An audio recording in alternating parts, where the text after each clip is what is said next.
Dozens of teachers in Bangladesh took to the streets on Thursday to protest over the death of students in the recent violent anti-quota protests. The teachers, led by faculty members of Dhaka University, initially gathered at different points inside the shutdown campus, but later converged with hundreds of students to rally.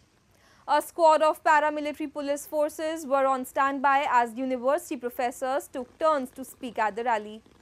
Bangladesh has been going through a turmoil in recent weeks as a government job quota reform movement turned fatal, claiming over 150 lives.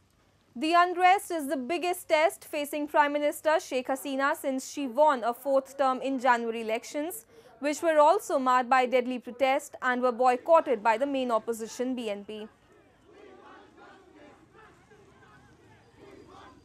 গত কয়েকদিন ধরে আমরা যা দেখছি যে আমাদের শিক্ষার্থীদের হয়রানি করা হচ্ছে, অনেক নিরপরাধ মানুষ বিনা বিচারে গুলিতে মরে গেল। আমরা তাদের বিচার চাই এবং আমরা চাই একটা দলীয় রাজনীতি মুক্ত নিরাপদ একটা শিক্ষাঙ্গন প্রতিষ্ঠিত হোক।